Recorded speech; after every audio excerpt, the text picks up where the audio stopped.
அண்மை செய்தி. டங்ஸ்டன் சுரங்க விவகாரத்தில் திமுக அரசின் நாடகம் வெட்ட வெளிச்சம் ஆகியிருப்பதாக எதிர்க்கட்சித் தலைவர் எடப்பாடி பழனிசாமி குற்றம் சுமத்தியிருக்கிறார். தொடர்பான அண்மை செய்தியை நாம் பார்த்துக் கொண்டிருக்கிறோம். கூடுதல் விவரங்களை செய்தியாளர் ராஜேஷ் வழங்க நாம் கேட்கலாம். வணக்கம் ராஜேஷ், கூடுதல் விவரங்கள்.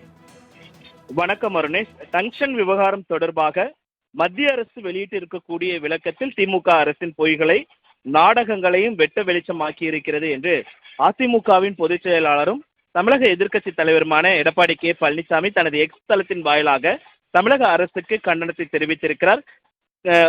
3/10/2023 அன்று திமுக அரசின் நீர்வளத்துறை அமைச்சர் எழுதிய கடிதத்தில் டங்ஸ்டன் சுரங்கம் அமைக்க எதிர்ப்பு தெரிவிக்காமல் மாறாக டங்ஸ்டன் சுரங்கம் அமைக்க ஏலம் விடும் உரிமை மாநில அரசுக்கே வழங்க வேண்டும் என கோரியுள்ளது மத்திய அரசு அம்பலப்படுத்தியுள்ளது என்று குறிப்பிட்டிருக்கிறார். மேலும் பிப்ரவரி மாதம் மத்திய அரசுக்கு நாய்க்கார்பட்டி சுரங்கத்திற்கான நில தரவுகளை அனுப்பிய திமுக அரசு ஏலம் நடத்த எந்தவித எதிர்ப்பையும் பதிவு செய்யவில்லை எனவும் மத்திய அரசு தெளிவுபடுத்தியுள்ளது. மேலும் 2024 பிப்ரவரியில் டங்ஸ்டன் சுரங்கம் அமைக்க ஏலம் தொடங்கிய போது முதல் 7/11/2024 அன்று ஏல முடிவு அறிவிக்கும் வரை மாநில அரசிடமிருந்து எந்தவிதமான எதிர்ப்பும் வரவில்லை என்று மீண்டும் ஒருமுறை மத்திய அரசு கூறியுள்ளது. இதற்கு இடைப்பட்ட 10 மாதங்களில் ஒருமுறை கூட எதிர்ப்பு தெரிவிக்காதது ஏன் என அவர் கேள்வி எழுப்பியிருக்கிறார். இதைத்தான் சட்டமன்றத்திலும் ஊடகங்கள் வாயிலாகவும் தொடர்ந்து நான் சுட்டிக்காட்டினேன்.